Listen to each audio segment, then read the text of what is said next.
a Drobo house, but I just explained to Brad Kaminsky from Canada, from Synology, that I hate the Drobo dashboard with a fiery passion, and I've been always looking over the fence at the interface for the Synology disk stations, and I wanted to talk to these guys about the different models they have, and then we're going to break from hardware, and we'll go over and take a look at the software. So Brad from Canada would like to tell us a little bit about what's going on here. What do you got? Well, first off, I do live in Seattle, but I manage Canada resellers for Synology. Regarding our software operating system, Disk Station Manager, our current version is 6. We're about to release 6.1. It's our award-winning platform. We have a large development team that just focuses on developing apps. It's completely compatible with Mac, Linux, Windows operating systems, and it is built on a Linux file system.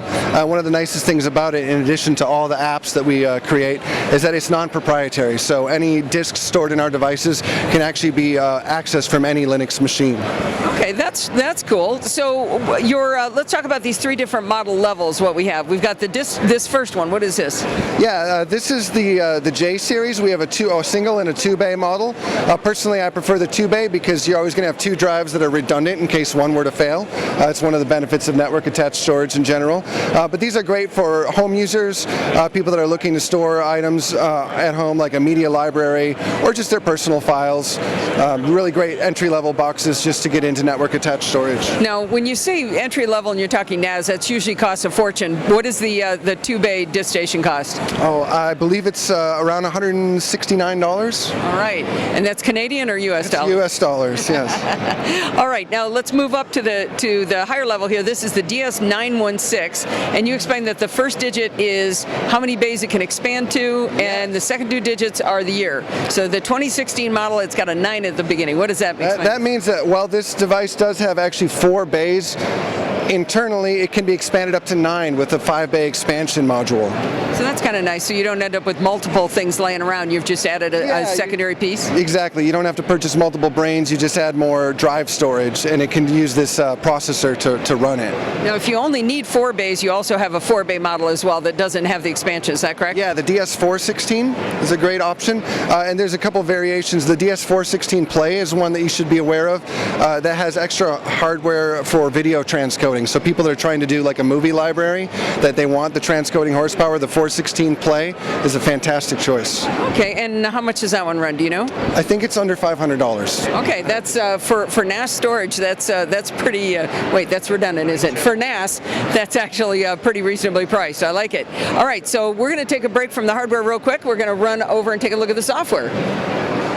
All right, we've trotted over here to a Windows PC, but Brad does keep telling us this runs on the Mac, runs on Linux, cross-platform. You gotta love that, right? Absolutely. So DSM is browser-based, so it'll not only run on any of those machines, but in any of the most common browsers like Internet Explorer, Chrome, Firefox, or Safari. Okay, great. So in this particular instance, it looks like we are in, I think it's Chrome. Yes, we're in Chrome. It almost doesn't matter. Yeah, it doesn't even make a difference.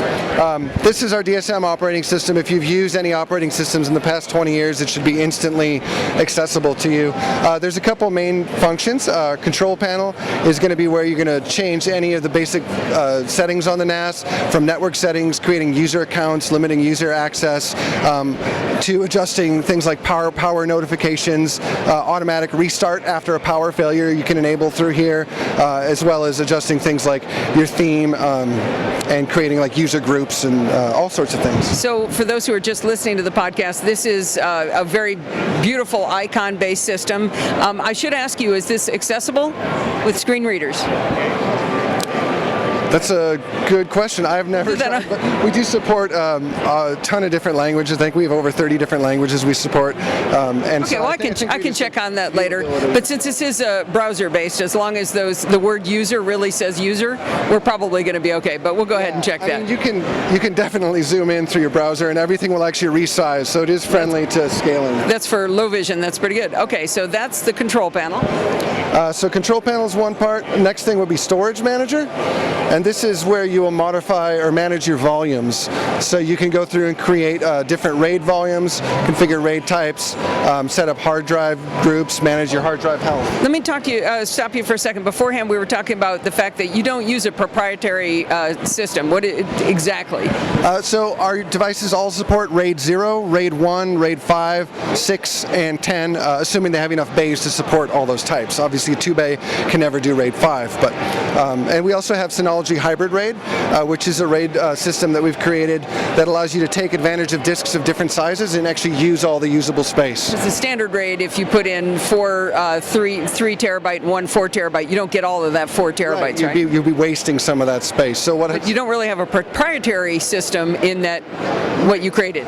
Yeah, so Synology Hybrid RAID actually is a logical RAID volume manager. So what it'll do is create a smaller array across the unused space and stripe a second RAID volume across that unused data, which you can actually then mount in any Linux machine. Okay, very cool. So recovery, if you lost the whole unit, you're not dependent on the hardware from Synology. You'd be able to rebuild that on a Linux system? Absolutely. Although I think in the time it would take you to go find a Linux system and rebuild it, you could be back at the store with the new Synology and have yourself up and running in half the time. Well, there's man, he is good. This guy's on it. Product warranty is 2 years, 3 years, or 5 years, depending on which model. Now, what really blew me away was when I asked you about phone support. Yeah, so currently our support is from 7 a.m. to 9 p.m. Pacific time. By the end of 2017, we'll have 24/7 support. And how much does that cost? That's absolutely free for the lifetime of the product. Wait, so as soon as it dies, I can't call you? No, you absolutely can. So we're still, what I mean by lifetime is we're still supporting products from over 10 years ago. Oh, fantastic, for no fee. That is really impressive. That says a lot about your faith in the products. Anything else we need to see here? Yeah, we should take a look at the apps through Package Center. This is our system where you can download different applications and see what version you have and whatnot. But this is going to give you access to everything from backup tools to productivity tools like calendar, chat. Looks like you can set up your own personal cloud here. Yes, you can absolutely configure your NAS to do all sorts of things. It can be a mail server. You can use it as a media server. NoteStation has office tools like word processing and spreadsheets that you can share with your team.